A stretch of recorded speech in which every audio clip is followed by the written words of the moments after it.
It's action. It's drama. It's comedy. It's Decian, the superhero webcomic. Decian's got superhero antics and sexy girls. Read it now at Decian.com. DASIEN.com. Hello, this is Ian James Corlett, and you are listening to the Geekcast Radio Network. Welcome to The Pullbag. Join us as we dig out our latest comics and discuss them with a rotating panel of the GCRN crew. So sit back and enjoy this week's Pullbag. Alright folks, it is the month of April and it is time once again for profiling previews here inside the Pullbag. And we're releasing this we're about to have some multiple releases here in the Pullbag coming up at the end of April. So profiling previews, we're doing things a little different this month. We're starting off with DC Comics, then we're going to go into IDW, Image, and Marvel. Same crew joins me, the Weird Science DC guys, Jim and Eric, Nicole Hailstorm, Jeremy Fein, and JT from Saskatoon. I hope everyone's loving the profiling previews episodes. And without any further ado, let's get on with the show. Spoilers. Alright folks, we are switching it up a little bit and we're actually going to kick off the April profiling previews episode with DC Comics, just to get it out of the way. Yay! Alright. Because we are converging on a universe implosion at this point. I'm, of course, TFG and Mike. Joining me is Jim and Eric from Weird Science DC Comics. Hello. Hello. Hello. How is everybody? I'm fine.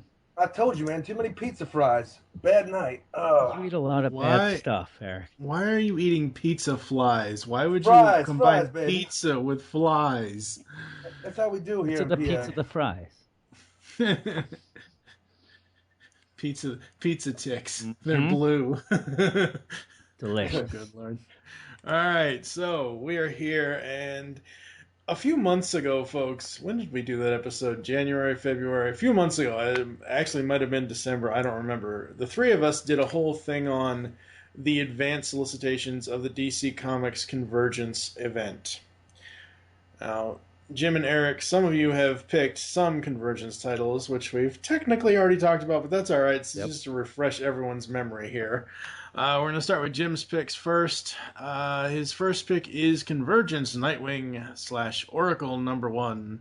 Written by Gail Simone, art by Jan Duursma and Dan Parsons. The cover is by Jill Thompson. Variant cover designed by Chip Kidd. Sorry, Raphael, there's no variant for you. No. On sale. This went on sale April 8th. It is part 1 of 2, $3.99, starring heroes from the pre-Flashpoint DCU. Just as they've finally been reunited, the romance between Dick Grayson and Barbara Gordon is sentenced to execution by Flashpoint Hawkman and Hawkwoman.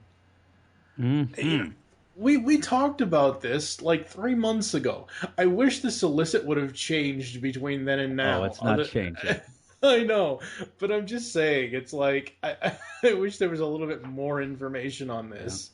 Yeah. Well, it's enough for me, because we get Nightwing, we get Oracle, it's by Gail Simone. I also like that Oracle is involved after that debacle of the Raphael Albuquerque cover, because there's certain people in D.C., a certain creative team we won't mention that wants to sweep that, under the carpet and pretend it never happened, but you know what, it did. And Who doesn't love Hawkman? Yeah, that's what I'm talking about, Hawkman. But yeah, I Hawkman shooting Hawkwoman in the leg. Yep, yeah, and the cover looks pretty crazy. Hawkman smashing through a window. There's Oracle at the seat. It's pretty cool. But I anytime Nightwing's involved, I'm in, and that's what I want. And Oracle is a bonus for me. Gail Simone, I'm in. I think it's going to be good. That sounds like a good time. Yeah, it sounds like a great time. The variant covers for these, are these supposed to be like combined covers where it looks like they're supposed to be? Yeah, I have no idea, actually. Really, for all the time that we talked that one time, and then this doing now, I have kind of avoided Convergence like a plague. And I'm not real excited for it, but it's coming. That's what you get. So sadly, you can't avoid the inevitable. No. I'm actually looking forward to more to Convergence now than I am to the new books in June. Yeah. The only reason why I ask about the variant covers is because it does look like there's supposed to be some sort of combined cover, or maybe they're a wraparound cover. Yeah, it would be. I think it'd be a wraparound, but I'm looking at the variants now, and yeah, they're like a half. They actually look a lot like the Death of the Family, a little. Those wraparound covers. So I'm not sure, but I don't think that. Like, I'm looking at these right now. They would not get me to buy them if they aren't going to combine with something else, because they're pretty lame. Yeah. Kind of. All right, Jim's next pick is Convergence Suicide Squad #1, written by Frank Thierry, art by Tom Mandrake, cover by John Paul Leon. Variant cover by Chip Kidd. It is on sale, would have been on sale April 15th, obviously $3.99. Starring heroes from the 0 Hour. When Kingdom Come's floating fortress of New Oa threatens Metropolis, it's up to Amanda Waller to assemble a team of Metropolis's deadliest villains to stop it. Yes. Oh man, they're gonna die. Oh yeah. You think? Yes. And this one I picked for two things. First Okay. off, I like Frank Thierry. He had actually kind of hinted at this issue a while back to us, but wouldn't let us know about it. And then really never got back to us about it either. But the other thing is that if you look at the cover, it is the rightful Amanda Waller. She is a large woman. Big old wall, baby. Oh, she's a large woman. I'm in that. You also get the team, which looks pretty cool. It has Black Man is one of my favorites. Deathstroke's there, Bane, Deadshot. You got the, some standard issue ones, but I'm looking forward to this. I want to see what Frank Thierry does. I have not enjoyed the Suicide Squad, the normal run of the book as it's gone on recently, so I'm hoping that this is a Suicide Squad issue that I can get behind. Yeah. And it has the big lady, Amanda Waller. I wish they would just cast CCH Pounder in her role for everything. You don't want Oprah. That's. Does anyone want Oprah in anything? Oprah seriously, or her fans, and we're sidetracking here, folks. I know this, but her fans basically only came out to her show at the end of the year for her most favorite things, so the audience could get. I gotta know what to buy, Mike. Also, actually, if you don't want Oprah, maybe we'll get who is it? Kel, who's on Saturday Night Live, or is that Keenan? No, is that Keenan? I always get Keenan and Kel mixed up. So Keenan, we get Keenan out there. He gets up, dresses up like Big Mama, and he's ready to roll. No, baby, it's gonna be Medea and the Suicide Squad. Oh God! We're idea guys. We're rolling. Right. You talking about me giving them bad ideas? Come on now.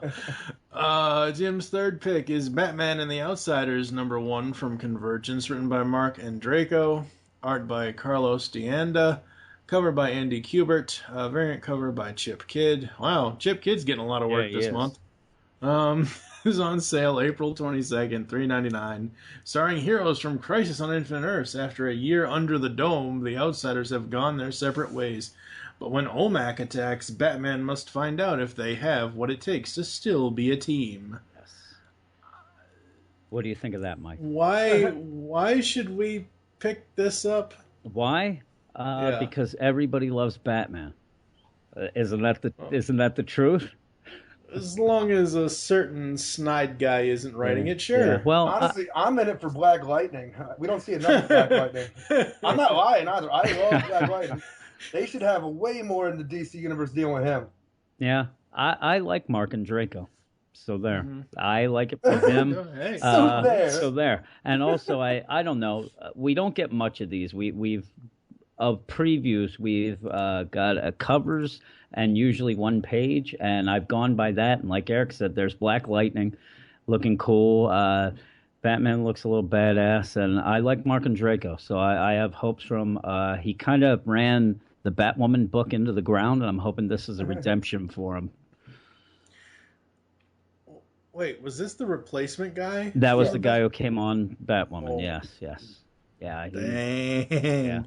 Yeah. They really should have ended that book with the original run. I actually was behind and I reviewed issue 39 today, and I actually said that in the beginning of my review that maybe it would have been better to have ended it, and then people wouldn't have been so pissed off. But I liked part of his run. He kind of got away from what made that book great, but I like his writing in general. Like I said, I'm hoping that this is kind of a thing where he can go, look, I'm not that bad. Take a look at this and enjoy. So I'm in. And if you can make Geoforce cool, I'm all about it. And Black Lightning's in it. All right, Jim's final pick for April for DC Comics is Convergence Swamp Thing #1, written by the master himself, Len Wein. Art and cover by Kelly Jones. Variant is Chip Kidd, on sale April 22nd. $3.99, starring heroes from the Crisis on Infinite Earths. The Dome has cut off all heroes from their powers. But what happens when Swamp Thing is cut off from his life source? In the green. Mm-hmm. Talk about not getting a hole in one. Yeah. Well, I want any Swamp Thing I can get now that it's canceled. Right. And so just that I'm in. So Len Wein, I'm in. I think this is going to be good, even though I think Eric told me before there was an issue after he took over this book, we were reviewing it, that there was one where Swamp Thing was disconnected from the green and he acted all ridiculous, screaming and yelling about it. So I'm hoping that happens again. Yeah, that Justice League Dark run wasn't very good towards the end. Freaking, he's at the end of time, and they've been it looks like they've been walking for a long time, and all of a sudden he freaks out, I can't feel the green! Yeah, and I can just see it now. He's going to start yelling it. Immediately started dying. Yes. So yeah, I love Swamp Thing, so any Swamp Thing, just like Nightwing. Now that we have no Nightwing in DC right now, and we have Swamp Thing, but he's just kind of a side character in other books. I want to see another big Swamp Thing story. That's crazy. All right, moving on to Eric's picks. Didn't you pick this last month? New 52 No, Futures End number 48. I picked the final issue to Earth 2 World's End. I saved this one for this because I didn't want to fill it all up with Convergence titles. Okay, so but Futures End was World's End was an advanced solicit, wasn't it? Because it comes out on April 1st too, doesn't it? Yes, it does. 40. Yeah, that's the 48s is what screwed me up. Anyway, New 52 Futures End number 48 is Eric's first choice, written by Brian Azzarello, Jeff Lemire, Dan Jurgens, and Keith Giffen, everyone's favorite writer. Art by Patrick Zurcher, cover by Ryan Sook. Ryan has a 1 in 50 variant cover here. Is on sale April 1st, $2.99. This is the final issue, according to DC. I am your future. I swear to God, Keith Giffen wrote that. You got to spell it out. It's I is an EYE, so everybody gets young. That's clever. Yeah. Oh boy. Why did you want us to talk about this? It's the final issue of a year-long weekly. It gives less information than the Nightwing Oracle thing. Honestly, this is if you've been reading the book, this is a lot of information because right now we're at the home stretch of this book, and they're dealing with Brother Eye taking over the world, and that's why Batman Beyond came back in the beginning to stop this. So it's a big deal if you've been reading the book. Brother Eye's up and about, and shit looks bad. And I can't wait for the ending. Eric's next book is The Multiversity #2, written by Grant Morrison, art and cover by Ivan Rice and Joe Prado. There's a 1 in 10, 1 in 25, 1 in 50, and 1 in 100 variant covers by various artists. This will come out April 1st. It is $5.99. My God, why would anyone spend that much on a comic? Every event in history of the DC Universe has been leading to this. The final chapter of the greatest adventure of all time is here. Issue number 1, artist Ivan Rice returns with mastermind Grant Morrison to end the multiversity and bring together the greatest and bravest heroes of the DC multiverse to fight one last battle, but more than just some cabal of supervillains, they face the greatest evil that ever existed, an evil so massive they actually may not stand a chance. Who are the Mystic Justice League of Earth 13? And what role does their leader Super Demon play in the crisis crisis raging all around them? What shocking secret motivates the dark nightmare henchman known as the Gentry? And what is the final fate of Nix Utan and the Super God? You cannot miss this final stunning chapter of Grant Morrison's ultimate superhero epic. This is the second issue. Why is it the end already? Because did the sales not do too well? No, it's just they're gigantic books, and okay. This is each month. It's been the multiversity and something different. The first month started with the multiversity #1, and that was like 7 months ago, I think now. And this is actually the continuation of that first issue, and it's a big deal. It's the final one, and we get to see the culmination of everything that's taken place in this go down here. And really, I picked this because I wanted you to read that long ass solicit. Yes. Yeah. But no, anybody's been a fan of the multiversity, you're not going to want to miss this one. That's like Eric and 5 people, I think. This is a good Actually, I book. joke. It's very popular. Yeah. It's like we were talking earlier. Certain movies are too long. This book's too long for me. That's why it's $5.99. I see that, I'm out. And it's not the price. I just know it's oversized. I'm out. I mean, I don't mind. You want to talk about oversized? I've paid $4.99 for like a 96-page book or something like that, or whatever it was. I forget what it was. It was, what the hell was it for? I don't know. Anyway, I've paid for oversized issues in the past, but I'm sorry, $6. Even if it is 56 pages, that's. You know what else is oversized? Amanda Waller in that Suicide Squad issue. I think the one that Mike paid that much money for was the last issue of Amazing Spider-Man before Superior. Am I correct? No, sadly, I missed out on that one. Actually, it's funny. I started into comics about 2 weeks after that released, issue 700, and I couldn't find the regular cover anywhere. I've got it. Yeah. I don't. Eric's third choice is Convergence Superboy #1, written by Fabian Zia, art by Carl Moline and Jose Marin Jr., covered by Babs Tarr. Oh boy. So we get a Batgirl version of Superboy. That means when Eric reviews this, he cannot tweet it. Bullshit. They hate us. Yeah. Or hate Eric. Yeah, I remember when people used to like me. Yeah. Starring heroes from Zero Hour, has Con-El earned the right to be the new Man of Steel? Con will have to prove his mettle in battle against the Superman of Kingdom Come. But what if the only way to save Metropolis is to lose the fight? Yeah, what if, Mike? I don't know. That's pretty much the question on everybody's mind for all these Convergence titles. Maybe I will like this, because I used to love the Marvel What Ifs when I was a kid, so maybe this will work out for me. The reason I picked this bad boy is because I feel we don't get enough Superboy in our daily life, and I'm really happy to see the Metropolis kid brought back here. I don't like that cover. If anybody's listening to this and pulling up covers, man, that cover is bad. That's the thing. I'm not looking at the covers right now, so I actually have no idea what it looks like. But like I said in my Batgirl reviews, I don't dislike Babs Tarr's art. I just don't think it fits for Batgirl. Yeah, it don't fit for Superboy either. Oh my god! You see that cover? Oh my goodness gracious! Eric, I'm telling you, man, you're gonna like. It's a cover. It's not a big deal. It's just a cover. No, this is bad, dude. Okay, first of all, bunch of haters. No. It's really like cheesy bad. Yeah, this is one of the worst covers I've ever seen. Have you guys ever seen the episode of Cheers where Carla shaves half of her old teacher's head? That's exactly what this is. Babs Tarr has put Superboy in a buzz cut on the bottom with his hair flowing over the top. That was his look. It's the 90s Superboy. That was his look. That was all hip in the 90s, brother. And he's got these weird-ass long sunglasses all the way down on the bridge of his nose like an old granny, a smirk on the side of his face like, hey, Supergirl just laid me. Mm-hmm. He's got his thumb across his back with it like going thumbs down because he's pointing at the back of his jacket, don't mess with the S.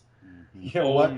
You God. guys are hating right now. That sounds awesome to me. No. That is the 90s No. Superboy. Oh my God. Bad. And in the 90s, I still had a mullet. So this can't be the right So did I. haircut for the 90s In the era. 90s, I still had a mullet. I don't even want to ask you how old you were back then. I had a 70. mullet in the 90s too.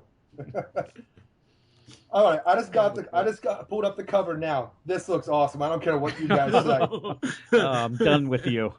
This is Superboy as I knew him growing up. Oh, God. Oh my Have God. fun with it then. The Metropolis Kid is back, people, and you should check out Convergence Superboy #1. Okay, Eric's final pick is Convergence Green Lantern / Parallax #1. Written by Tony Bedard, art by Ron Wagner and Bill Reinhold, cover by Steve Lieber, variant cover by Chip Kidd again, on sale April 15th, $3.99. Starring heroes from the Zero Hour, a powerless Kyle Rayner visits a Metropolis prison to see a devastated Hal Jordan who believes he has murdered the Green Lantern Corps. But if the dome falls and powers are restored, will Parallax return to defend the city or destroy it? God. Hal Jordan.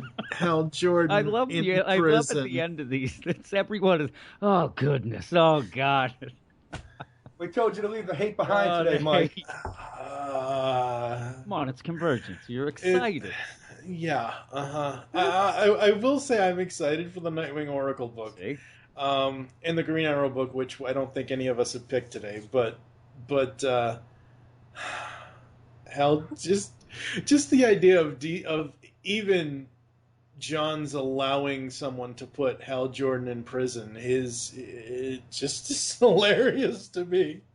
It doesn't matter. This is Convergence. This is during Zero Hour, and I picked this and the Superboy one purely out of nostalgia because this is the 90s, and this is the story arc for Emerald Twilight that put Hal Jordan, making him become Parallax, that got me into reading Green Lantern. And it's the beginning of Kyle Rayner, who's my favorite Green Lantern, and I think this is going to be amazing. Real, there's nothing there. No one's got nothing. No, We're like, huh? sorry. Great, Eric. Bunch Get of off your jerks. soapbox, buddy. Hal Jordan, freaking lover. I'm a Kyle Rayner lover, but this is how Jordan is a bad guy. Again, Parallax. It was a badass time in comics. It's the 90s, man. 90s have returned with a vengeance. It's weird. I'm looking at the cover, and he has the gray from that time, but I don't see a shaved head like you claimed everybody in the 90s had.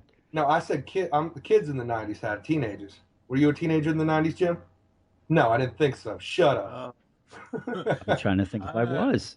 No. All right, my picks for DC. I'm going completely off the beaten path. You are Let's going. start there. I don't know what vanilla. I'd say No. you are avoiding Convergence. Oh yeah. Yeah. Well, we already spent. What did we spend? Like hour and a spent a half, long 2 time. hours Yes. talking about it 3 That months was a ago. long podcast. Yeah, it was. It was fun. Yeah. Oh, yeah. They're all fun. I don't so, like all to right. hear Eric's voice for that long, but I dealt with him. That happens. All right, my picks. I'm kind of cheating with my first pick because it's solicited as 2 issues, but Batman Arkham Knight #2 and 3, both written by Peter J. Tomasi, art by Victor Bogdanovic and others. The cover is done by Dan Panosian. Let's see. Apparently, in April, this series is shipping twice. In issue 2, will the Clown Prince of Crime have the last laugh from inside the grave? Find out when Harley Quinn is Batman's only hope to save Commissioner Gordon from the Joker's last will and testament. Why am I envisioning Batman meets Star Wars right now? Yes. Actually, this is the one. This is the collected work of what's being released right now. It's in Digitally, yes. Yeah, so the second one came out yesterday, and I didn't like the first issue of this arc, but I really liked the second one that came out yesterday. So I am waiting for the collected. yeah. A lot of people aren't. I can't do the digital series anymore. I mean, I just can't. Like, I want to be able to read a full-on comic. Unless, and I know this isn't going to happen, but unless Kyle Higgins is Batman Beyond. I was going to say, you used to wait 2.0 for that. I turns- used to get messages Oh, from yeah. you at 6 a.m.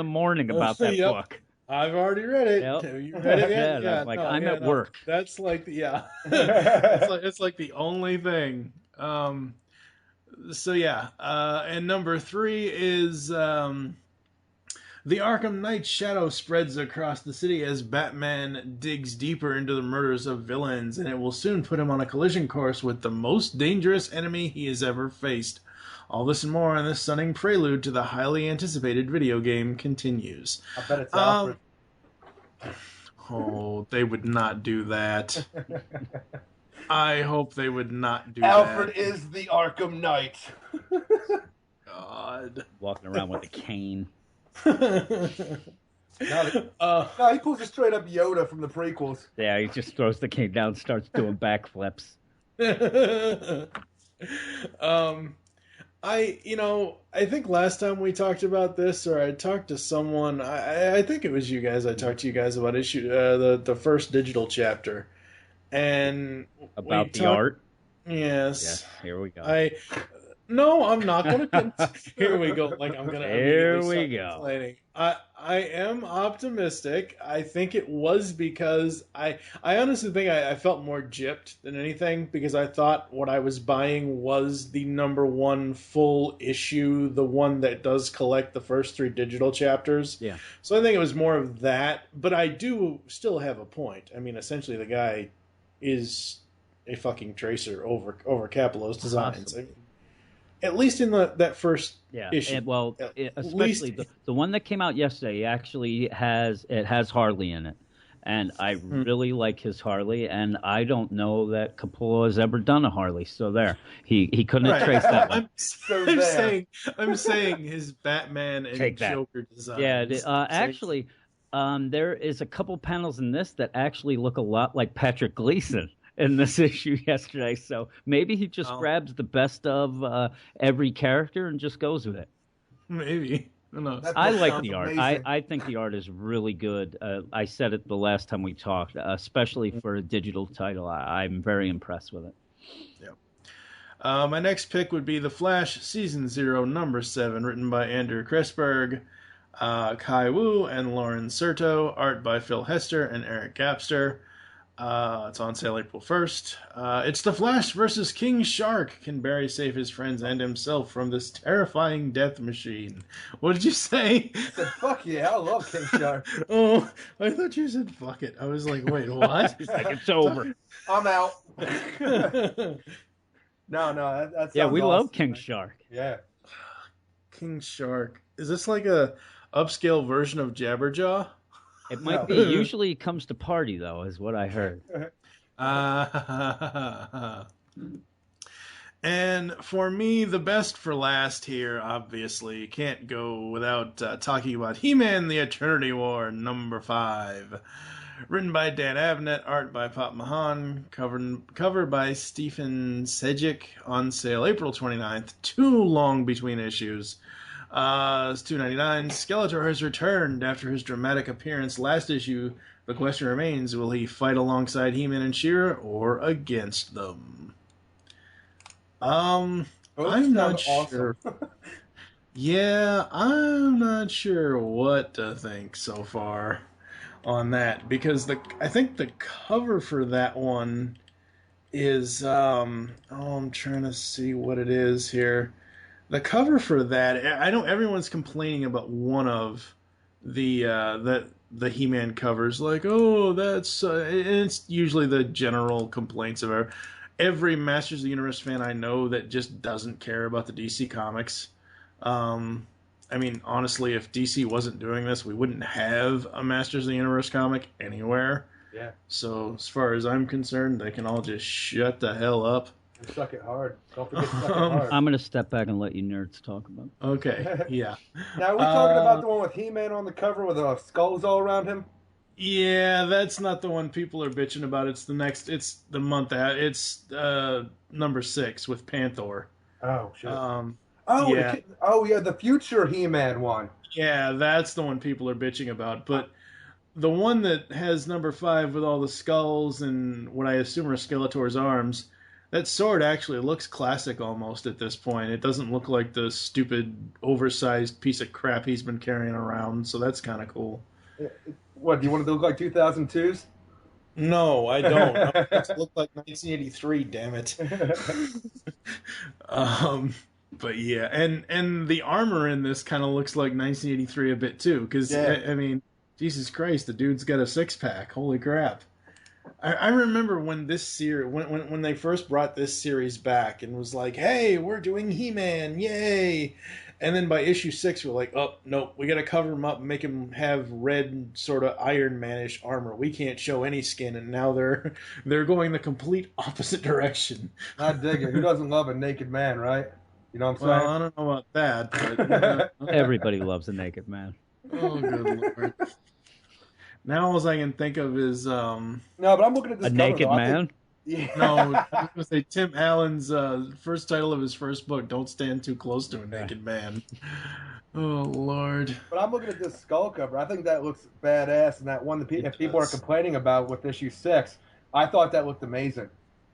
I can't wait to read that issue. If the cover is referring what's going on in that book, I need to read that. If the cover is really Panther chewing on Battle Cat's bones, they better show us something like that in the actual book. Yeah. Because I assume those are Battle Cat's bones that he's munching on in the issue 6 cover. Well, I love this whole run they've been doing. Like, I was wary about it switching over to Eternity War, but I've been loving everything that we've been getting so far. Yep, absolutely. So that's going to do it for April's solicits. We'll be back with the DC guys in May for Convergence Part 2. Oh, yes. I went a little, just a little sneak peek. I think I went a little generic myself for May. I didn't pick any Convergence titles. I went. Really? Yeah, I went with a lot of other stuff. I refuse to pick titles because I want to He's see what protesting. I need to see what the first issues have so I can pick up a decent thing to tell people about. Oh, You're so important there. Damn right, and I'm performing right now. That's right. You're a performer, all right. Oh, Christ. We're going to get to IDW after this, folks. Oh my gosh, this is so great. All right, folks, it is time for the IDW publishing April 2015 solicits, releases, all that good stuff. Joining me once again, Nicole Hailstorm. Hello. Bonjour, aloha, hola, hello. Oh, I was waiting for you know who I am. Now you know who I am. Everyone knows who I am. So this month, folks, we have a lot to go through. We have since I've started the profiling previews episodes here inside the Pull Bag, January, February, and March are all right around or just like 5 or 10 minutes after the 2-hour mark. The entire podcast. So we'll try to make it work here. yeah, we've got it, but we've got a lot to talk about here because between Disney and Gem and My Little Pony, IDW is just kicking our ass in a good way, but they're kicking our ass. I still haven't forgiven him for taking off Ghostbusters, though. Oh boy, here we go. That was one of the best comics I've read in years, and they took it away from me.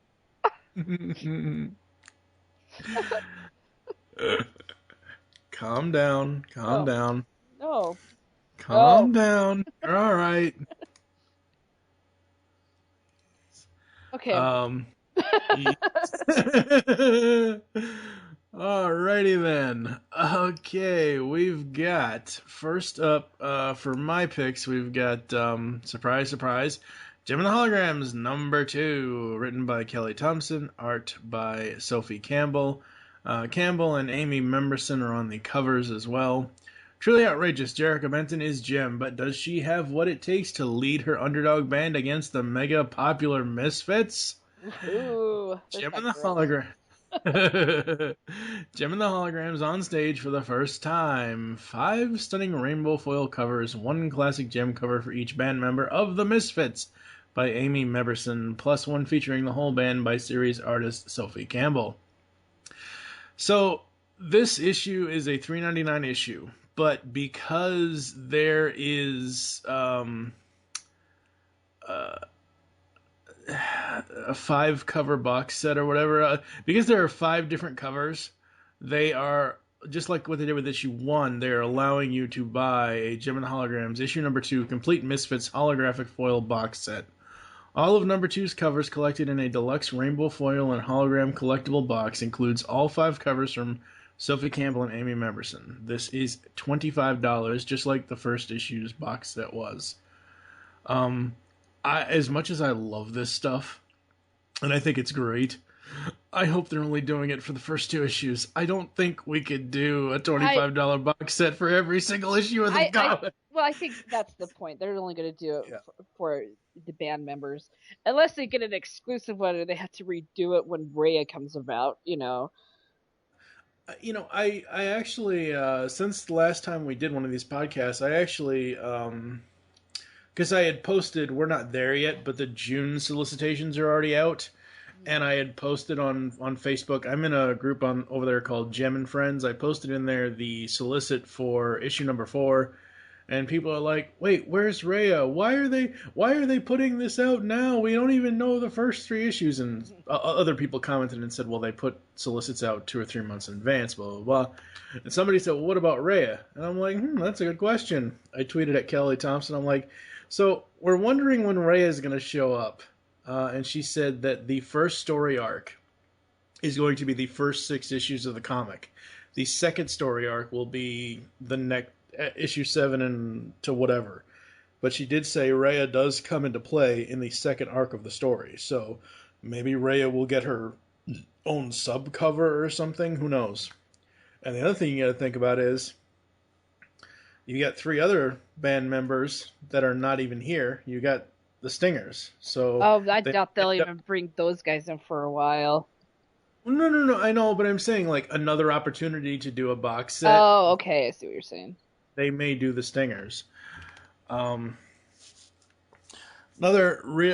are you super excited? All right, well, first of all, let me ask you here, since we're talking about Gem and the Holograms. I already know the answer to this, but I'm going to ask it anyway. In case anyone doesn't know my obsession. Yeah, right. What is your favorite of the Misfit covers?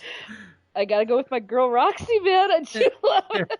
The thing is, I do like the Pizzazz one because she actually kind of looks friendly in that picture. No, but she doesn't. I think it's really funny on the Pizzazz cover. She's not A. She's D. She's not even. She's like the lead singer of the band, and she's the D cover. Well, I think that's because the cover A is the main cover. Mm-hmm. But I mean, wouldn't she be B then? Yeah, she should be. Yeah. I don't know. I really like the Stormer cover. I think it really does embody, especially the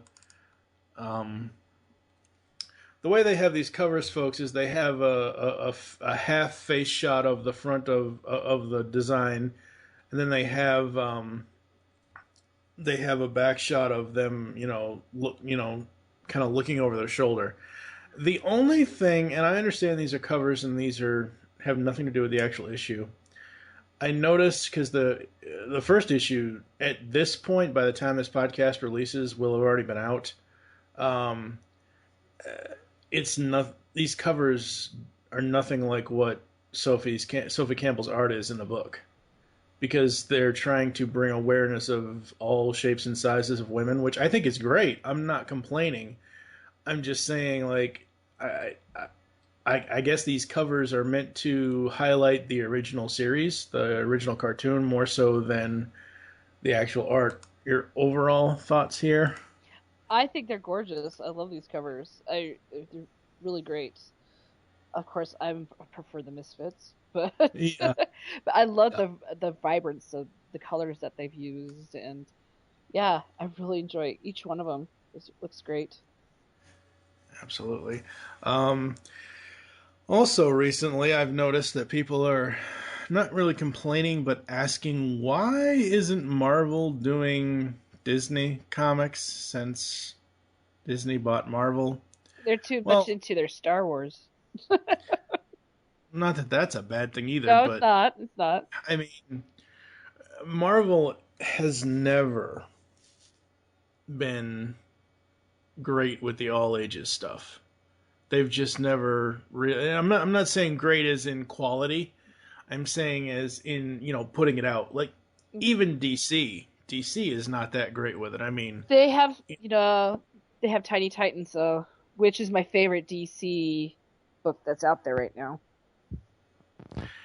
Yeah. But so IDW, our franchise publisher here, our publisher for our childhoods, has got a deal with Disney to do Disney comics, and we have Uncle Scrooge. This is gonna be awesome.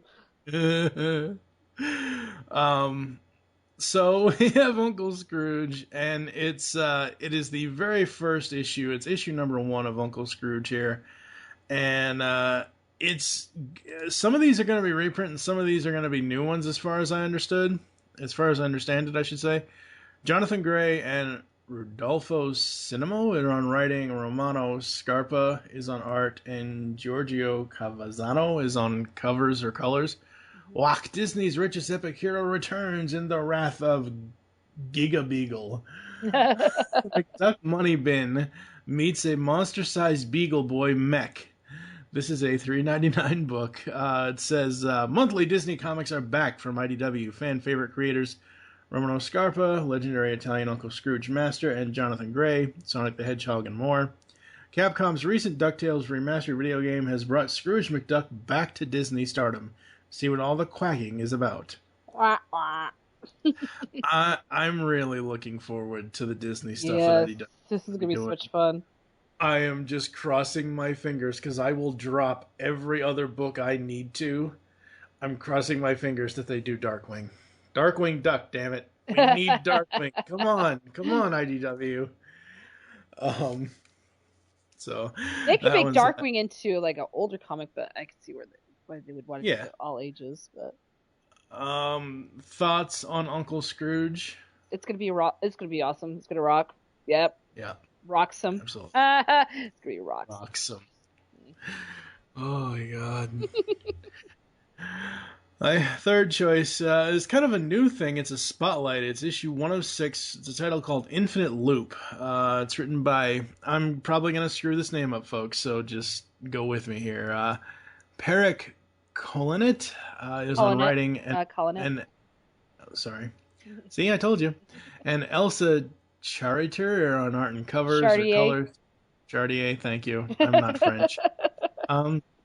A dynamically graphic, science fiction-y, poetical, paradoxical, wonder kind of sexy, time-traveling adventure-packed comic series begins here. Apparently this is a crowd-funded sci-fi phenom. So that's, I don't know, that's Solicitation. I read that and I'm like, okay, this is something I need to at least check out the first issue. I think it looks interesting. Well, I've heard about it. It sounds very interesting. So,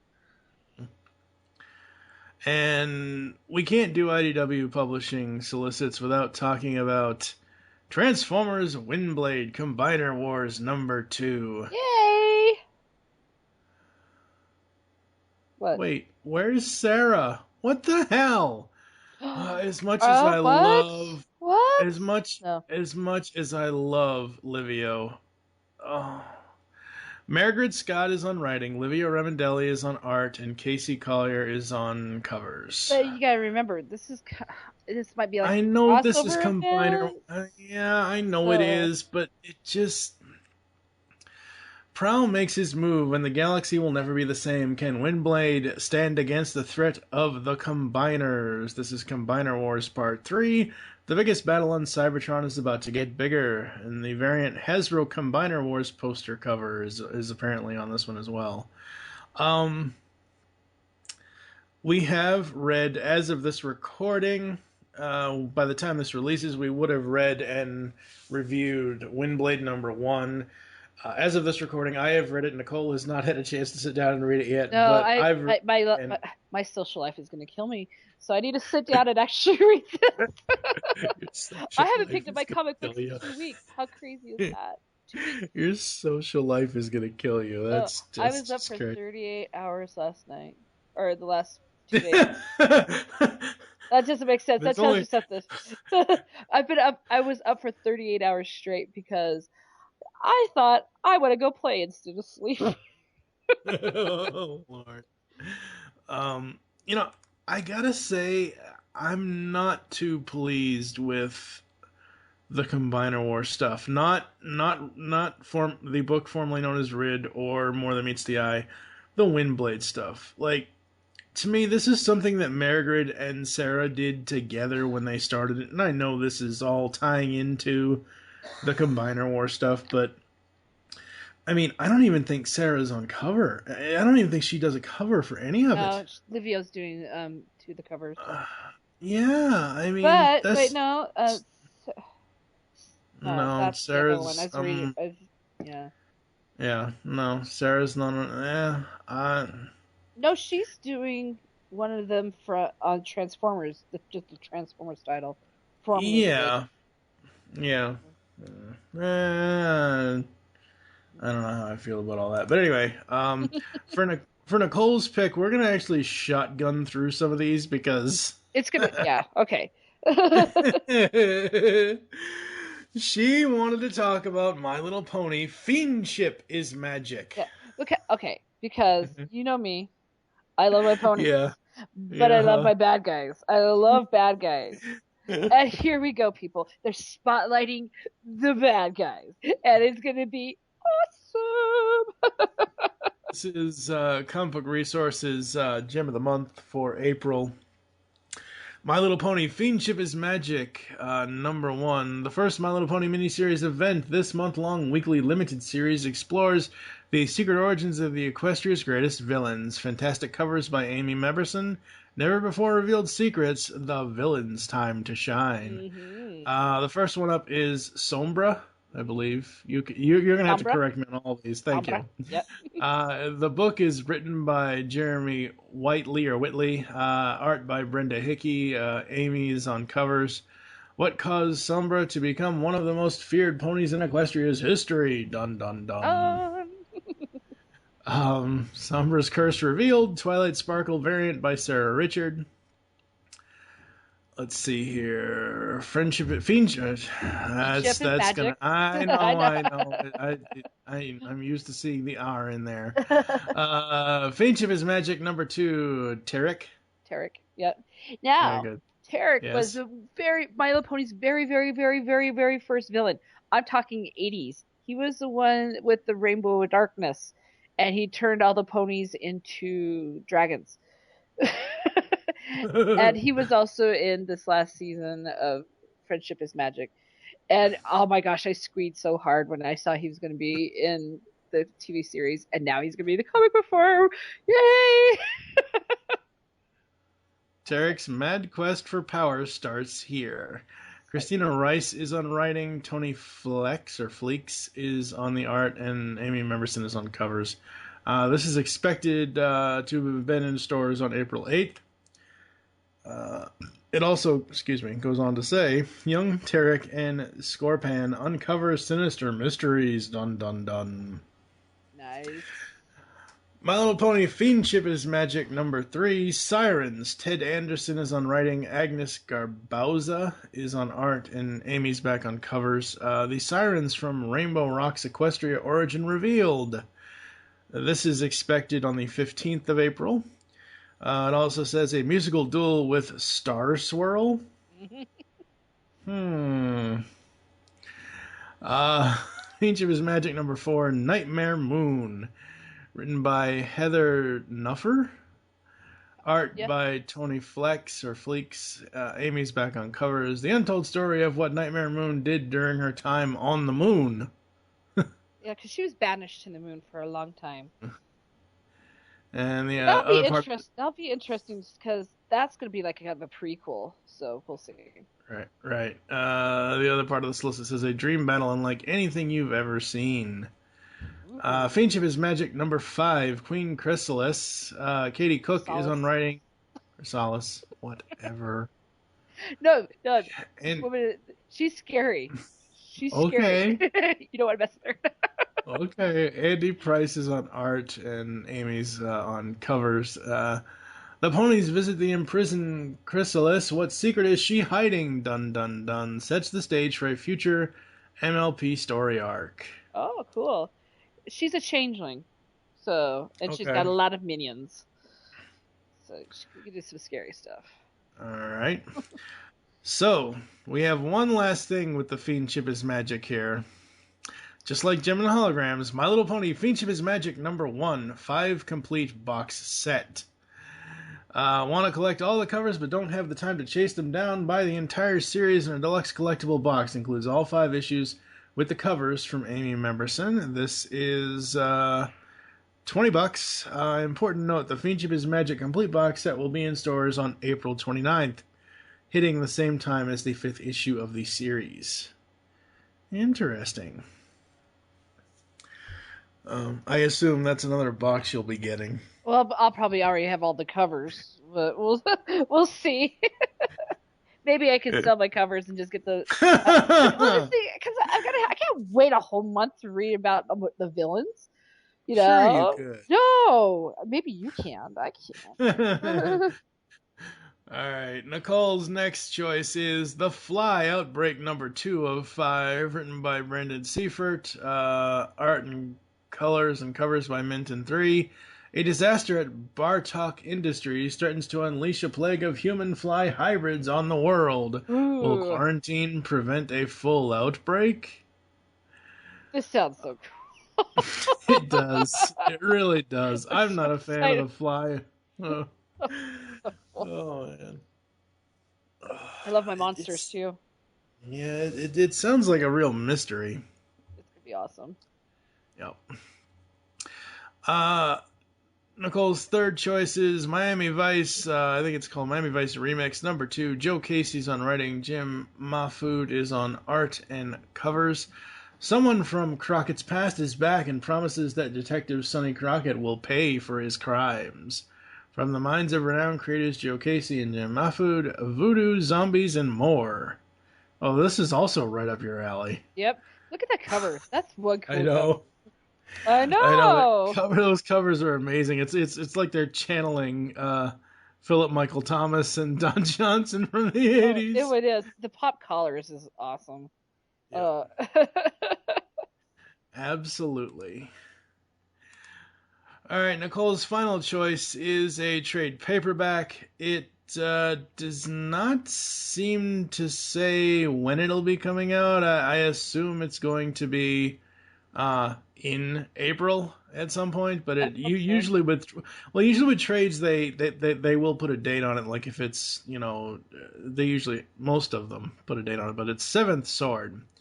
John Raffo is on writing, Nelson Blake II and Nur Erman are on art, or Iman, I should say. Andrew Robinson is on covers. Science fiction meets samurai, the Chronicles of Daniel Cray, Samurai Mercenary, collects the 6-issue series. This is $20, 168 pages. This comic seems to have everything going for it. Robots, mutants, samurai, and everything else. I was the only person I know that read this series first, and it was Really? it was a really good series. I really enjoyed it. That's why I'm hoping the trade paperback does well. It really, so the Seventh Sword is like a mystical item, and they're trying to find it, so it helps this world of theirs. It's just really good. A lot of action, a lot of fun stuff in it. So. Definitely. Very awesome, very awesome. So a lot of cool things from IDW to look forward to coming in April. You've got their Disney comics with Uncle Scrooge. You've got Gem and the Holograms. You've got Fiendship is Magic. You've also got the Transformers stuff that's going on with Combiner Wars. Turtles, even though we didn't talk about any Turtle solicits this time around, they're on their way to their landmark 50th issue. That's crazy. I have all of them. Yeah. And sadly, it's not true. I hope not. It's not I just true. hope not. I'm not listening to you.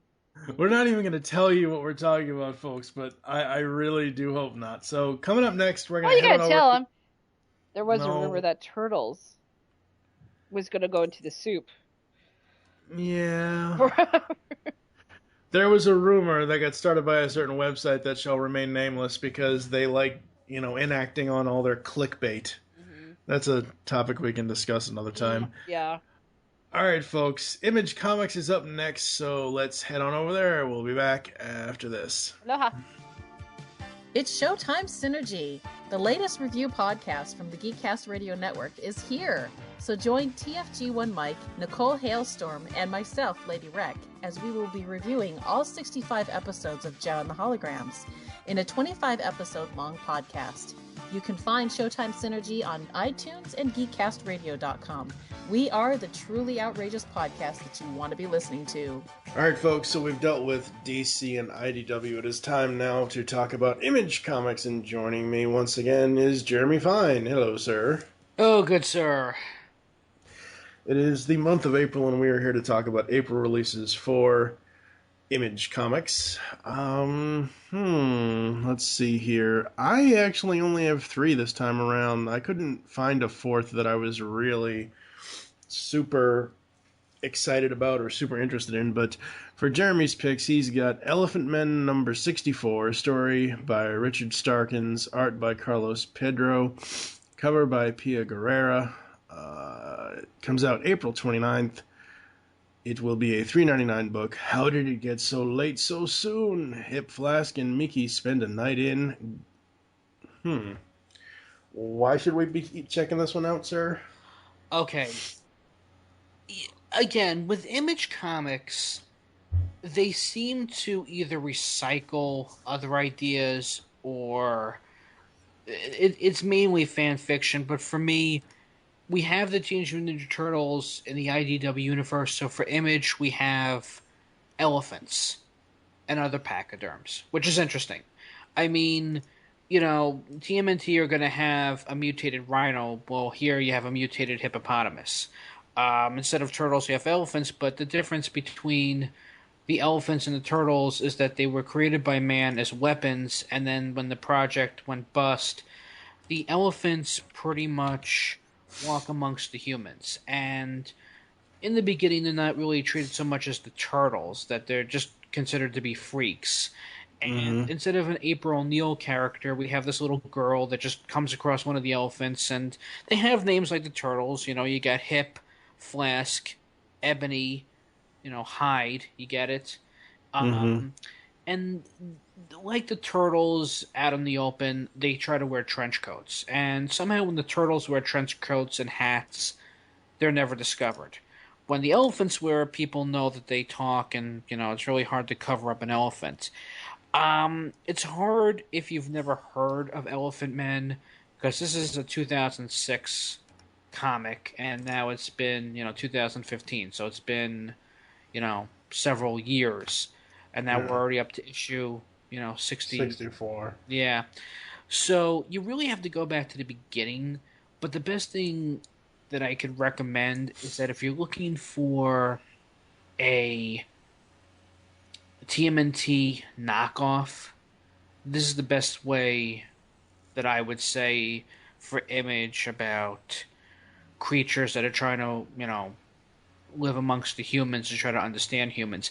It's also based a tad on one of my favorite science fiction novels, Do Androids Dream of Electric Sheep, where pretty much all animal life on Earth is pretty much gone, and anyone who couldn't afford to leave Earth has to stay on Earth, and anything like a cricket is similar to a dog. So I kind of like that idea. I also like the idea that, it's sort of based on my favorite movie, Elephant Man, from 1980. So it's pretty much, dealing with if the turtles could live amongst humans, how would it work? And it'd work a little bit something like this. But their enemies, as I said, are not just rhinoceroses, they're hippopotamuses. So it's pretty much anything that, you have zebras, you have hyenas, you have gorillas, you got crocodiles, pretty much anything. And of course you got a warthog as well, because, you got to have the rhino and warthog fight the good guys. But all in all, it's really hard. If you haven't read issue 1 or have read this series, I came across it out of dumb luck when I was at a comic book store. I thought it was a joke, but it's not a bad read. You will have to start from the beginning if you're, new to the series, because, as I said, there are some similarities to the Turtles, and there are similarities that, kind of deal with everyday, government projects that go kaput, and, how do you survive when the government cuts you off? Mm-hmm. So I kind of like that social commentary. And of course, it deals with birth defects. Pretty much any type of social commentary about outcasts it's a good book. All right. So next up, we've got God Hates Astronauts number 7. Story art cover A done by Ryan Brown, cover B by Aaron Conley. Came out April 1st. It's $3.50. What are we going to do without Stargrass? It's about time someone did something to fix that problem. God Hates Astronauts. I told you, we have to roundtable this one. Yeah. Here's the thing. I will give, and I've reviewed this, and I've written, a review. Ryan Brown has to get credit where credit is due, but this almost seems like a 6-year-old who, in kindergarten will draw something and just call it whatever the character is doing. Like there's a character called, Admiral Tiger eating a cheeseburger. Well, it's an admiral, he's a tiger, and he eats a cheeseburger. And that's pretty much all he does. I guess he's supposed to be like the Zap Brannigan, what Zap Brannigan is to Futurama. But it's pretty much just making fun of hand-me-down action figures. And they are the most messed up. They have a doctor that's a rhinoceros, but he's called, Doctor Physician, where, he's a doctor and a physician, of course, and he's their doctor and in-house rhino, if that makes any sense. You have the team's leader that is immortal, but he could still get injured, and when his head gets bashed in, it just turns into this giant tumor that explodes, and a cow's head that was a ghost of a cow takes over the new head. The guy becomes more arrogant. You literally have the court of owls. I'm not making it. It's lawyers that are, owls. There's no plot. It's pretty much just people that are just things, and what they're doing at the moment is what they're called.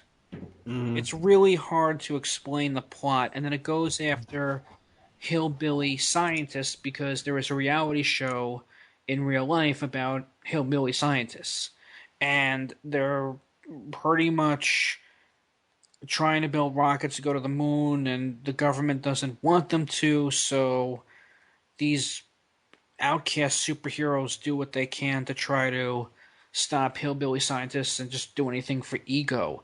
You have this security guard that literally has gorillas for arms, and he can't handle his own strength, and he's ripping things and people apart. It's the most bizarre comic I've ever read. And then, of course, you have a hippopotamus that's just, Admiral Hippopotamus Big Mouth thing. Yeah. All right, up next we got Saga number 27, story by Brian K. Vaughan, art and cover by Fiona Staples. Comes out April 8th, or came out April 8th, $2.99.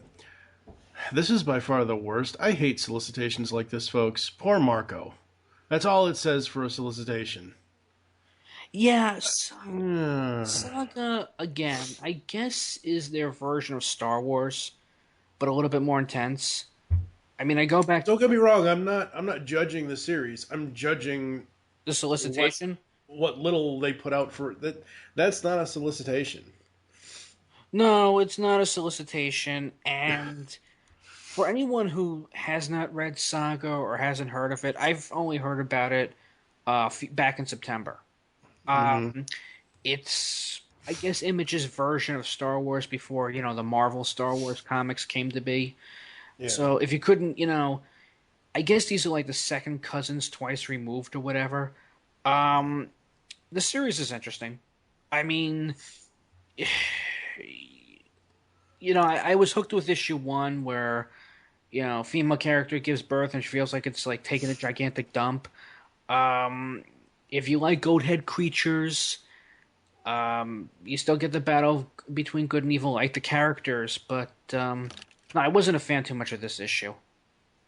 This one wasn't my favorite. I don't think they were trying to promote this one as much. I think they're just hoping that, Saga versus Marvel Star Wars, which one is going to be better and why. And I don't really think they were trying to push this one too much. I think they're kind of afraid of what Marvel, because they have more money, of what they're trying to do to push, the Marvel Star Wars series and their spin-offs. Yeah. I don't know. I've heard great things about Saga. I'll check it out eventually, but it's not something that's on my radar right away.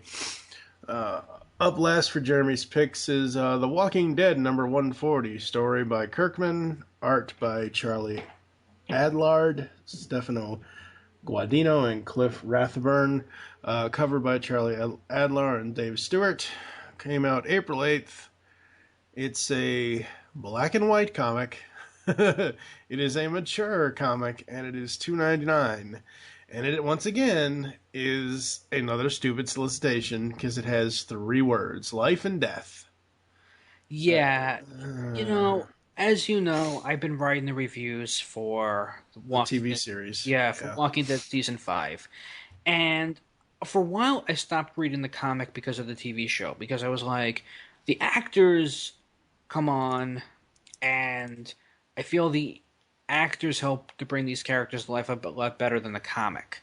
It's black and white, I get it. The problem is that ever since Season 5 came around, the true fans are kind of like, when's Negan coming? When's Negan coming? Because it's this guy who has a baseball bat with barbed wire and he calls him Lucille. I wasn't too much of a fan of anything, because I started to go, jump ahead, read the comics, worried about the TV show, but I don't want to spoil too much. This issue right now, it's post Negan and their battle, because it was a very long battle and probably the longest arc you'll ever see in a comic. I know that's, at least for an Image comic. But Kirkman has said that he's taken Rick through a lot and done a lot with Rick. I have heard a lot of rumors that they're going to kill Rick off, which is nothing new for a zombie survivalist story. The main character has usually died in zombie stories, so Rick lasting this long, I think, would get a world's record for a fictional character in a zombie outbreak. The problem is I'm just getting bored with people. It's not the zombies you have to be scared of anymore, it's the humans, and everybody seems to have like the King Smurf attitude, and I'm just bored with it. About, it was okay in the beginning, but to have a power struggle over a bag of potato chips and land, and whether or not they do or don't know what this virus is getting boring. And the problem is that the zombie kills, some of them are ingenious, and some of them, they're trying way too hard, and they're so concerned about killing off characters that we're getting to know that serve a purpose and both in the show and the comic. Are you talking about the show or the comic when you're saying this about killing off characters and stuff? Both. It's both. See, the problem is in the comic, I don't know if you ever watched the show. No, never. I will never watch that show. Okay. For fans of the show, there's a character, Carol, that that died, I would say, by season 3 in the comic. In the show, she's very much alive. They're kind of changing who they're keeping and who they're killing off way too soon, and but there's a nice little balance. But the problem is for both the comic and the show, for both, they're still doing this where they're building up characters and they're bumping them off way too soon, in both mediums. But with both the comic and the TV show at this point, I'm just getting so tired of who's going to get killed off next and more of character development in both mediums is my point. Yeah. And I don't know what else they could really do with Rick, and I don't know what else they could do with who's ever left, and that's the problem. Because every day it seems to be about more survival than what's the cause of what's happening in this world. And that seems to be where they're hitting, no pun intended, a dead end. It was a great series, but I think it's time to leave the party before the party leaves you. Right. I mean, George Romero has, after Night of the Living Dead, I understand that he wanted, because he forgot to put that copyright, so he tried to make another movie to get rich, and rightfully so, and thankfully, I guess, with Dawn of the Dead, and I'll give him, Land of the Dead. But anything past that or in between, no. I think One Zombie Too Many is just getting to be, boring. Yeah. All right, my first pickup for Image in April is Invisible Republic #2. I am not sure about this series, folks. I got really excited about it when I read the solicitation for #1 last month, but I'm just not sure. I still have yet to read the first issue. I want to, but I just haven't.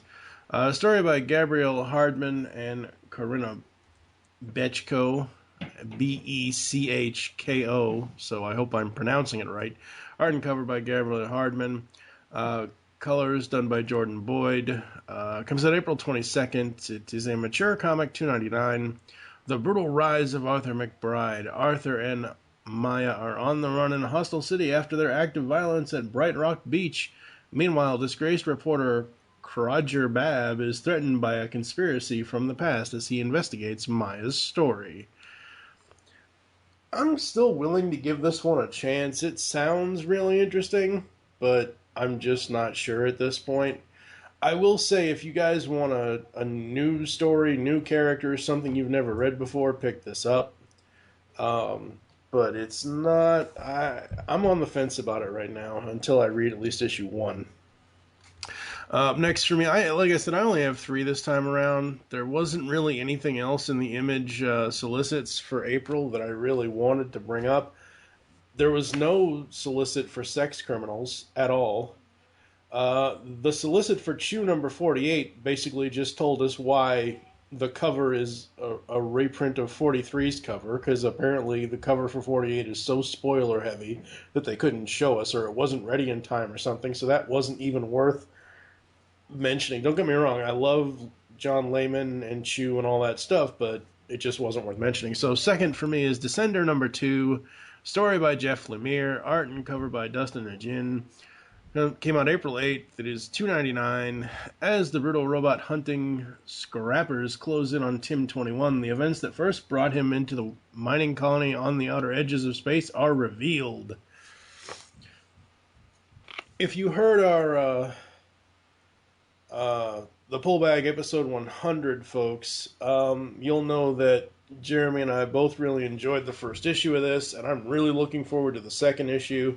So I kind of can't wait for this one. Yeah, I think it's been a while, but I think we agreed we were going to see if we could do like a separate show discussing this comic. Like, I don't know. Yeah, at some point we will. I mean, if I could, put in a request down the road for us, I think you would like Elephant Men. And definitely, this comic as well. But as I've said before, not to be repetitious, I'm done with stuff like Bitch Planet, even Rasputin. Oh, really? Yeah, well, Bitch Planet, I could just sit and watch a Grindhouse movie or a John Waters movie, and it's pretty much the same. And Rasputin, like we've discussed, I can watch, the Anastasia. Yeah, Anastasia, or I can watch Ghostbusters 2, or I can watch Hellboy, and I can get the same oomph out of it more than I could reading. I love the imagery, but there's not really much of a story. Well, Descender has a pretty good story for the most part. I mean, Descender I like. Yeah, Descender. Yeah, I mean, gotta talk about. Yeah. Oh yeah, absolutely. So, my final choice, no surprise to anybody here, Cowl #11, story by Kyle Higgins and Alex Siegel, art and cover by Rod Rice. Comes out April 29th. It is a $3.99 book, so they upped the price on this. It used to be $3.50. Well, They upped it. Yeah. Well, It's a little crazy. well, you know what it is. It's supply and demand. Well, that and plus, I think the reason why this is upped for the price, it's not supply and demand. It's because it says in the solicit, Arc 2 comes to a close with a monster issue, which well, no, it's only 32 pages.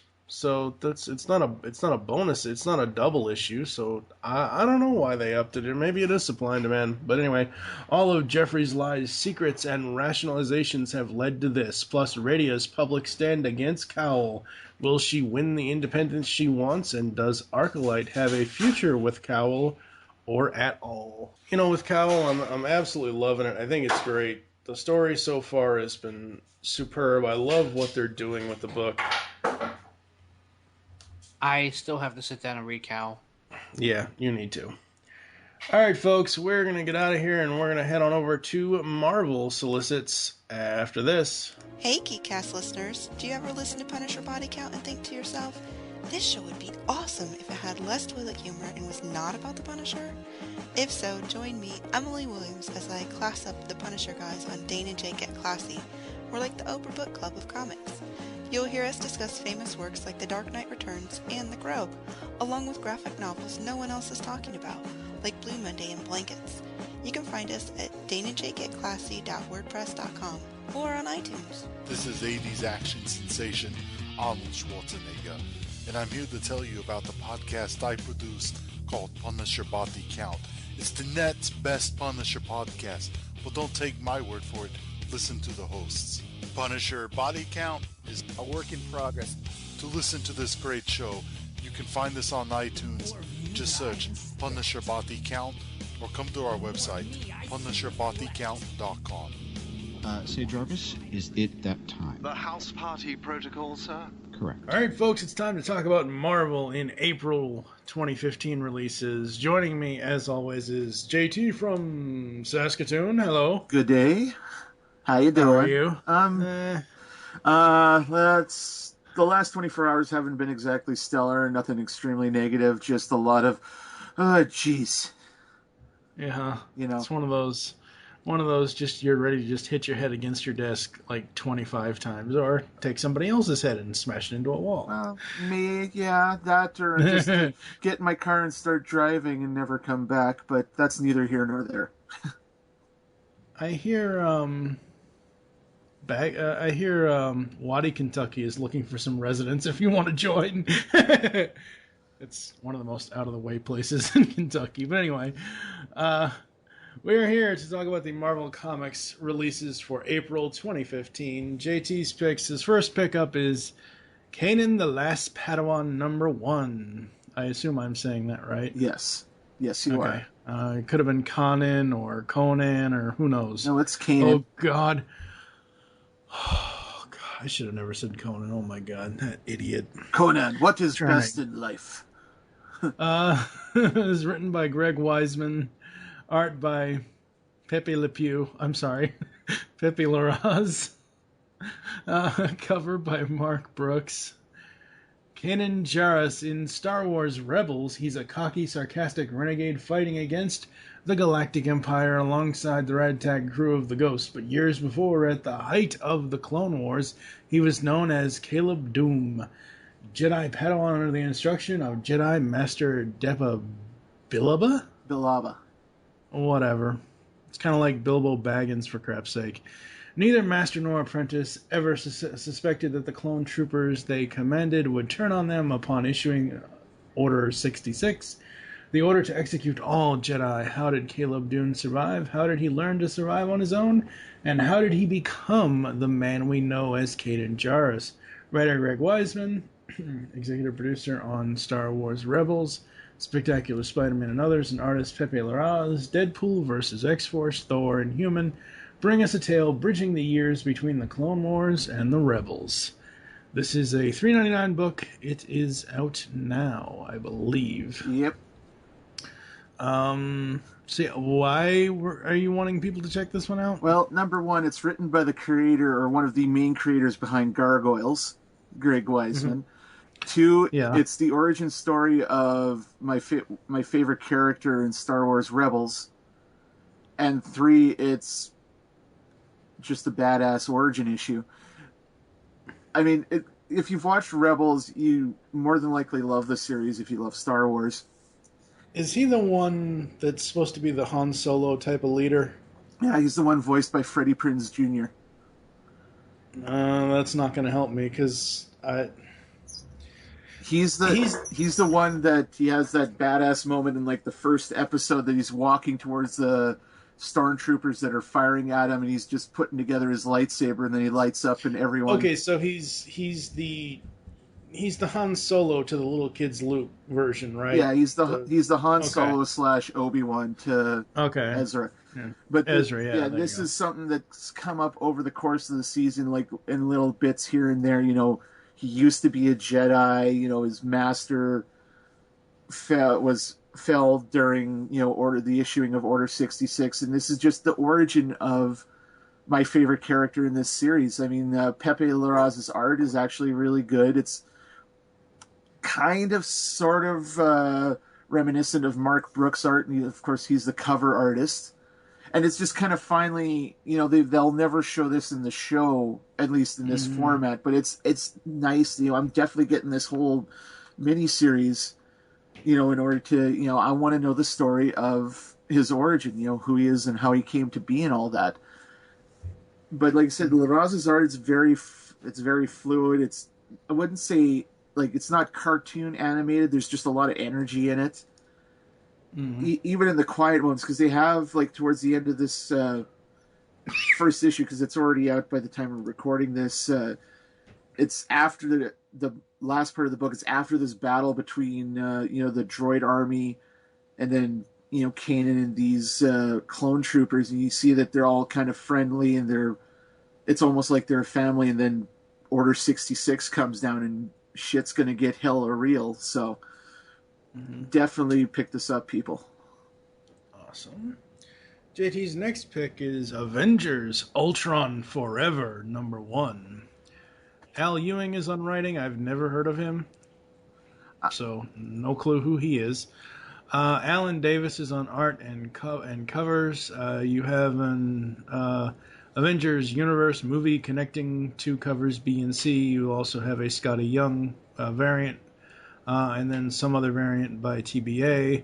Part 1 of 3, the start of a 3-part Avengers event. 500 years into the future, Ultron has won. Humanity is all but extinct, dead or enslaved by the Ultron singularity.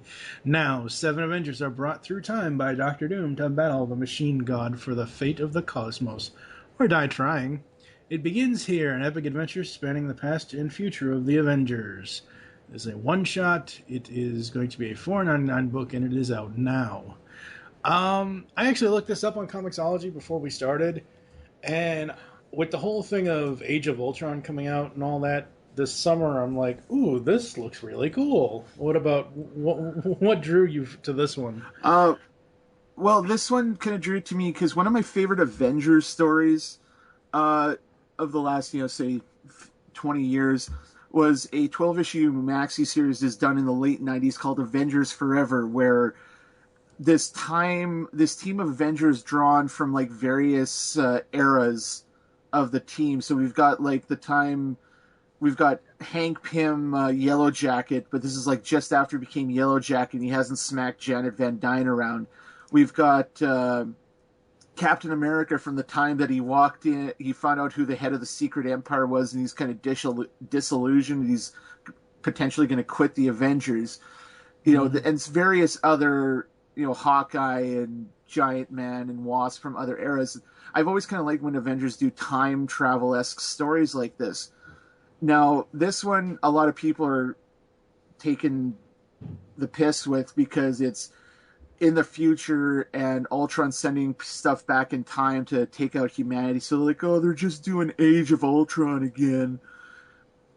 It's not that bad. It's only being done in 3 parts, and it's specifically kind of steering stuff towards, they're doing another Ultron time travel story, and like I said, I love Avengers stories like that.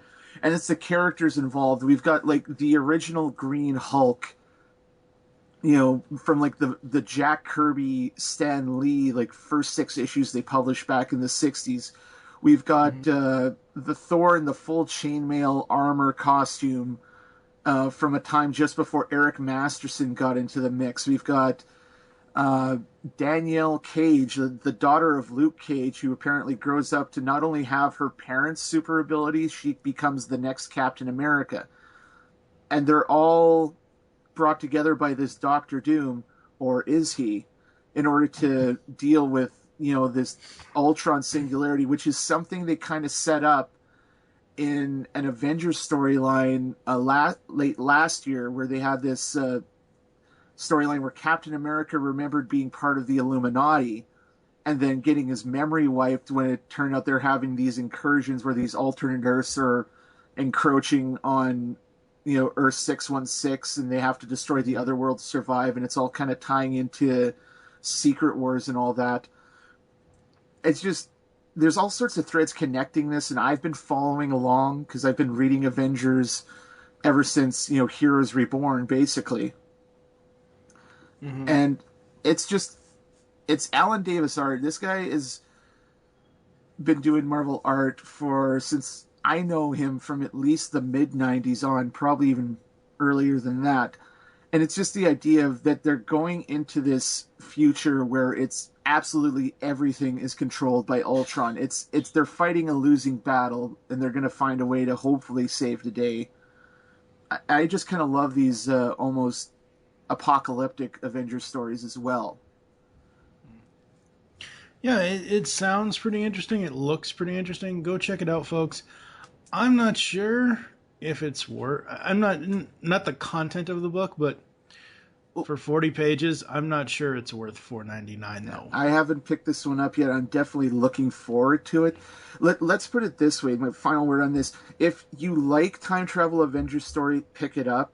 If you want something that's done fairly quickly, pick it up, because they're only doing this in 3 special... 3 issues. Yeah, 3 special one-shots over the course of basically the next couple months, just prior to, Age of Ultron. Well, no, it's Secret Wars. Oh, okay. Yeah, and it's not like it's spanning, because what is Age of Ultron was like 10 issues, not counting all the tie-in stuff and a couple of the spin-off miniseries. Like, I love it. I thought well, when I said Age of Ultron, I was referring to the movie in advance of the movie. Yeah. No, it's because the 3rd issue I think comes out in May, but it's after AOU comes out. I'm just saying because like the original storyline took place over, like I said, the 10 issues plus all these tie-in titles, and that makes it hard on the wallet and hard on your brain to keep track of everything. So if you want a good time-traveling adventure story, 3 issues, can't go wrong. Absolutely. All right, so JT's next pick is Guardians 3000 number 7, written by Dan Abnett. Gerardo Sandoval is on art and covers. Welcome to 21st Century Earth. Guardians meet the Guardians of the Galaxy. The Guardians meet the Guardians. What could possibly go wrong? Guest starring Rocket Raccoon, Groot, Drax, Gamora, Star-Lord, and time travel craziness. This is a $3.99 book. Sometimes I like Dan Abnett when he writes his own solicits, and sometimes I just look at it and shake my head. This is one of those ones where I look at it and shake my head. Because you can clearly tell when either he or Keith Geffen, or you can clearly tell when some of the actual writers of books write their own solicits. Yeah. No, it's... Go ahead. I've been a huge fan of Dan Abnett for quite a few years now, since I think he was like working on the original Annihilation storyline, which like brought a crap ton of life back to the Marvel cosmic heroes. Right. Like where we got the rebooted Guardians and that everyone knows and loves now. And I've been reading, Guardians 3000 from the beginning. Now, originally Guardians of the Galaxy was brought out around the time of the original Star Trek ending. It was, it's in the future, and these alien lizard men have invaded our galaxy and taken over. So this is basically a revamp of the classic Guardians lineup with the Yontu and Charlie 27 and Martin X, and basically these guys are all like genetically re-engineered humans that live on like Mercury and Saturn and Alpha Centauri Prime, and they're tying into Secret Wars in a way that they're in the future, and they've got this human character who can sense shifts in the timeline, and they're trying to figure out why everything's going to crap, and they figure out that it all starts back in the 21st century, so they come back in time, which is something the classic Guardians back in the 70s did, every other week. They're like, hey, Thor, hey, Yondu, sort of thing. Mm-hmm. So now they're coming back in time, and they're going to tangle with the Guardians we know from the movie, like Drax and Rocket and Groot and all that. So, to quote Rocket Raccoon, it's going to be bug flark crazy. And I just love bat poop insane stuff like this where, the timeline's already fractured. This could potentially break it even further, but they're kind of like, yeah, what the Groot. So, if you've been following either Guardian series along and you're a fan of the Guardians, whether from the comics or the movies, Guardians 3000, I would definitely recommend checking the series out and just go on a fun comic book ride. Right. JT's next pick is Fantastic Four, number 645. James Robinson on writing, Leonard Kirk on art and covers, and many more. The most controversial Fantastic Four story concludes in an extra-sized special.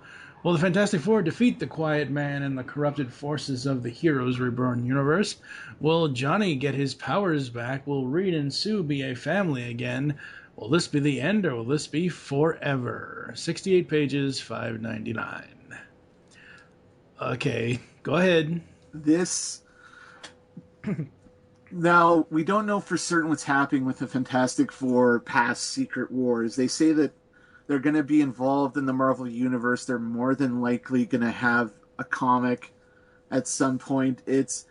For me, it's still kind of sad that this, for whatever happens, this could potentially be the last Fantastic Four comic for a while. Mm-hmm. The Fantastic Four has always been one of my favorite Marvel comics. I mean, it's a team, but it's not, 15 different people the way the Avengers is. They've got quirky powers, but they're not the X-Men. They're more of a family than anything. That's an aspect of the storyline I've always, and it's always endeared itself to me.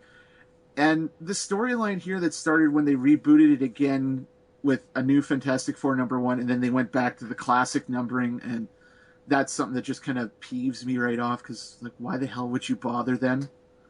But the storyline in and of itself is, like, and I've talked about Fantastic Four, I think, a couple of previews back, just in this storyline, like, for the 15th time, the Negative Zone portal blows up the Baxter Building, and all of a sudden the Avengers are there, like, you can't go back inside, Reed. And then Child Protective Services shows up and takes away Franklin and all the Future Foundation kids. And it turns out there's this guy named the Quiet Man who's orchestrated all this trouble to basically take his revenge on the Fantastic Four, predicated on the fact that he wanted to ask out Sue Storm, and he didn't get the spine up to ask her out until about 5 seconds after she and Reed went on their first date. Oh, jeez. So I'm really interested to see, like, this guy, he's just sitting there. He's like, oh, you can't beat me, Richards.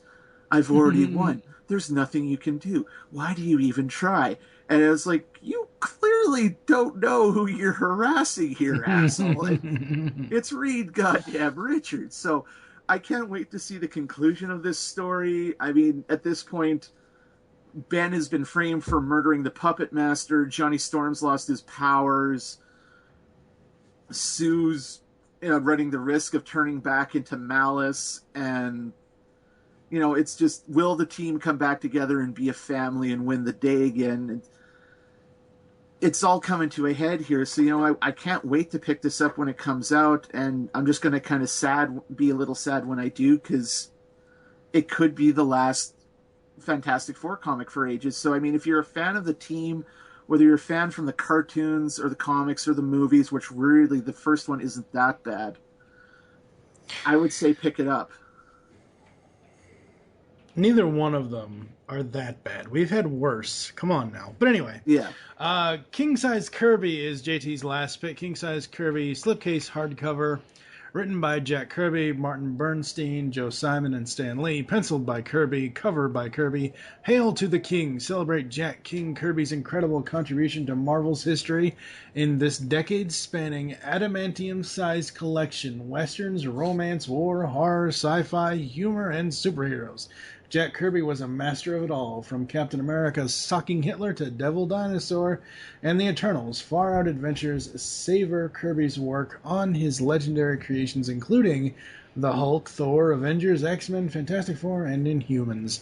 This is collecting material from Red Raven Comics number 1, Marvel Mystery Comics number 13, Captain America Comics number 1 and 7, Tales to Astonish 1959 number 5, Rawhide Kid 1955 number 17, Amazing Adventures 1961 number 1, Strange Tales 1951 number 89, 94, and 114, Teen-Age Romance number 84, Fantastic Four 1961 number 1, 48 through 51, and 57 to 60, as well as the annual number 5, Incredible Hulk 1962 number 3, Two Gun Kid number 60, Love Romances 103, Amazing Spider-Man number 8, Sergeant Fury number 6 and 13, Avengers 1963 number 4, Tales of Suspense number 59, X-Men number 9 from 1963, Thor 1966, 134 to 136 and 155 to 157, Not Brand Ek number 1, Amazing Adventures 1970 number 1 and 2, Marvel Treasury Special Captain America's Bicentennial Battles, Captain America 1968 number 200, Eternals 1976 number 7, Devil Dinosaur number 1, and What If 1977 number 11. This is 816 pages and it's $200. Okay, now let me ask you this, because I've been wanting to ask someone like you this question for a long time. When they do something like this and they combine all kinds of various different titles and different issues, do these make up one complete story, or are they just is it just doing what it says, collecting his work and not really telling a whole story? It's telling little mini stories. This is a collection of the King's work from over the years. I mean, Jack Kirby, right? There's a reason they call him the King of Comics, because this dude is the shit. I mean, he's worked in literally everything. Western, romance, monster comics, Captain America punching old Adolf right in the jaw. Which is, honestly, when they're doing that live show in the first Avenger, I love the way Chris Evans, who wants to help me suck old Adolf on the jaw? And I was just like, God damn it, could you be more perfect for this role? But no, I mean, this is a celebration of one of the, if not the best artists in the history of comics. And I'm not saying there haven't been some kick-ass artists. I mean, top 5 artists would be Kirby, Alex Ross, Jim Lee, Mr. Grummett, and like Mark Bagley, just off the top of my head, although not necessarily in that order. And there's something, like, you look at Kirby specifically, I'm more of a fan of, like, Kirby from the 60s, the early Marvel stuff and what he did with the Fourth World and the New Gods at DC in the late 70s, like that. There was just this solidarity to his art. There was this implied this massive amount of energy, like just Captain America cocking back his arm ready to let fly with the shield to the Hulk, stampeding through a brick wall to get to the leader. There's just something about his art that is just generates this fuck yeah out of me whenever I read his art. I mean, I've never read his romance stuff. I'd probably maybe give it a try. And then this thing is basically the size of a freaking pizza. I mean, it's 11.5 inches by 15. Yeah. This is a coffee table book, don't get me wrong, and it costs $200, and rightly so. Yeah. I mean, I'm not. When I said it was 816 pages, and it's a $200 price tag, I wasn't saying that. Like, I wasn't saying it like to be snarky, like I did about the $5.99 book. But it's like, this is something big, folks. This is something that I'm not saying if you buy this, you better be a fan of Kirby, although that would help. It's and you better be comfortable with dropping, that much money all at once on one thing. Now, I'm not to sound like douchey or anything, I have dropped that much money at one time on comics, but generally it's about 8 inches or so the stack. It's just kind of like, but I would, if I had the money, make you stupid money, because you got Captain America, you've got essentially the Fantastic Four and the Thor comics in here. I believe is like the Inhuman saga from the 60s.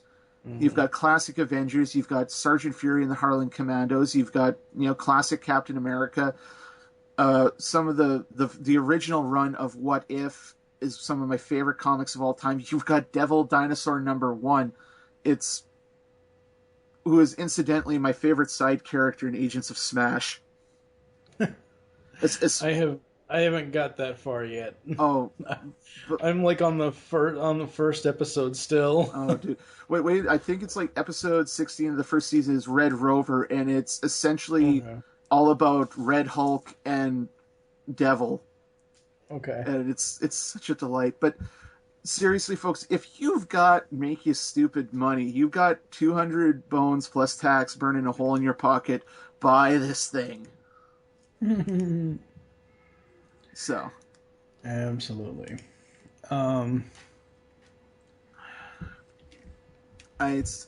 What else can I say? I mean, there's been other great comics looking over the solicits. I mean, right? Well, I still have my choices. Thank you very much. I know. I'm just saying, it's just this. I think April versus March. There's more. It's just there's more, at least from my eyes, and we'll go over Mike's here. It's just my eyes. There is such a wide spectrum of everything that's great about comics, and specifically Marvel comics this month. Right. I mean, between various issues of miniseries and ongoing stuff, and they're all building towards Secret Wars. Like, seriously, how can you not love comic books? Mm-hmm. So, all right, for my picks, I'm going to go with the standards. We're going to go to the galaxy far, far away. Princess Leia, number 3 of 5. Mark Waid is on writing. The Dodsons are on art and color and covers and all that stuff. Leia's mission leads to the underground world of Sullust. The Empire's forces are on her trail and gaining. Join the galaxy's toughest princess on a quest to save her people. Now, I just read issue number 2. I know I'm a little bit behind. I'm not sure if I want to stick with this. I loved issue number 1. Issue number 2 is all right. But I'm not sure about... I'm kind of glad this is a 5-issue miniseries and not an ongoing. Well, I mean, I'm not knocking, Princess Leia or anything. It's just, given the ADD tendencies of most comic book fans nowadays, fickle kind of describes a lot of readers, myself included. Some days. I'm not saying she couldn't serve. What I'm saying is maybe they're just testing the waters with this miniseries. Maybe they'll have another Leia miniseries. It's just, I don't think she would sustain a very long-lived ongoing. No, and I understand that, and I get that. I'm just saying that when I read issue 2, it was, I don't know, it was kind of a slow read, not necessarily saying I couldn't understand every single word Wade was saying. I obviously could, but I just felt like I got taken out of the story, and I don't know how that happens, but because when I read Darth Vader number 3, because like I said, I'm kind of behind on my comic reading, but when I read Darth Vader number 3, it was like, oh my god, this story is moving so well and so good. It's introducing new characters and it's all this and all that and everything else. I'm not sure if I'm going to stick with Leia. I might. It's only 5 issues, but I don't know. Next up for me is Darth Vader number 4. Kieran Gillian is on writing, Salvador Larroca is on art, cover by Adi Granov, variant cover by Salvatore Larroca. Revenge of the Battle Droids? Vader returns to Geonosis to build his army. The Dark Lord's ascension continues. I am loving the Darth Vader series. It's been amazing. Have you read this stuff yet? I've read the first issue. I haven't picked up the following couples. So you gotta. Oh man, it's so Do you care about spoilers? You know what? I'm not. The only spoilers I'm worried about at this point is Fast 7. So tell your tale, sir. Have you seen the cover to Darth Vader number 3? Yeah, I did. Okay, so you saw the two. So you've seen the two droids. Yeah. It's basically what if 3PO and R2 were evil. Is pretty much what it is, and R2 in number 3. I shouldn't say R2, but the droid who is called he R2. Looks, yeah, he looks like an astromech. He has that aesthetic of an astromech, but he's actually a blastomech. So he's BT1, and the 3PO is 000 or 000. O's. Yeah. And as soon as BT1 awakens, he is a master assassin droid. He's ready to kill everybody. But no, I am so loving the Darth Vader series. I can't recommend it enough, folks. Go check it out. Absolutely awesome. My final picks are something we've grown to love over here at the Pull Bag. Superior Iron Man number 7 and 8. Written by Tom Taylor. Issue 7 art is done by Lara Braga. Issue 8's art is done by Yildre Sinar. Covers by Mike Choi. Issue 7 WTD variant cover by TBA. While Stark's wealth and influence is increasing across the globe, it can all still be undone by the ultimate betrayal. One of Tony's closest friends is working against him. She can see what he is becoming and is determined to prevent him from slipping even further. The Superior Iron Man could end at the hands of Pepper Potts. And for issue number 8, it says, a phantom from Tony's past is back to haunt him. It's Iron Man versus Iron Man, but who or what is in Tony's old armor?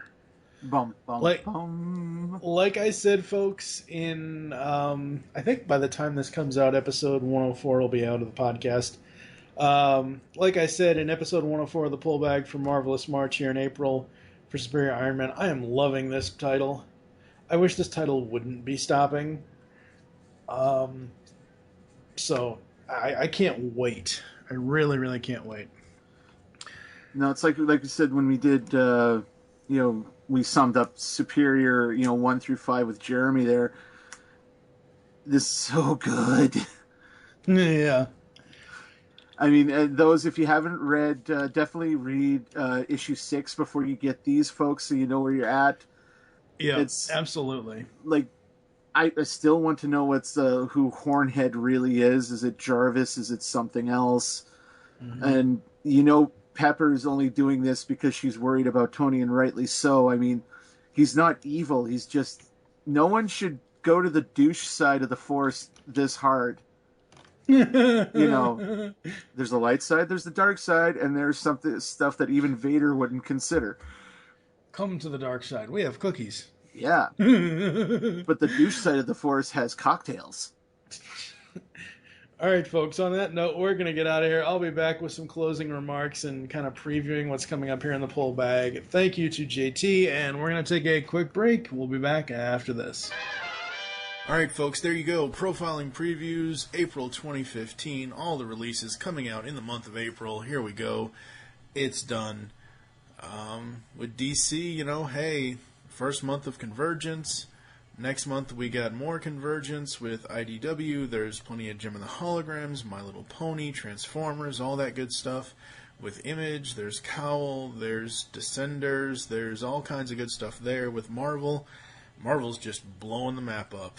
So, thank you so much, everybody, for listening to Profiling Previews on the April 2015 edition here inside the Pull Bag. I am TFG1 Mike. Make your great escape into comics, and I will catch you next time.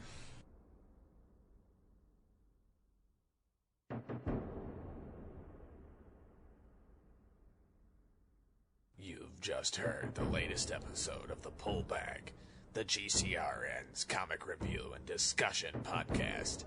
There are several ways to get in touch with us and leave feedback for the show. You can visit the website, geekcastradio.com, where you can comment on the episode and all of our different podcasts. You can rate our show on iTunes. Be sure to leave us feedback.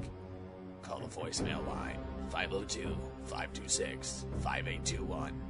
Please remember to tell us the show you were leaving the message for and your name. Become Become a fan of us on Facebook by searching Geekcast Radio Network. Send us an email feedback at geekcastradio.com. Follow us on Twitter at GeekCastRadio. So until next time, make your great escape into comics and unleash the geek in you.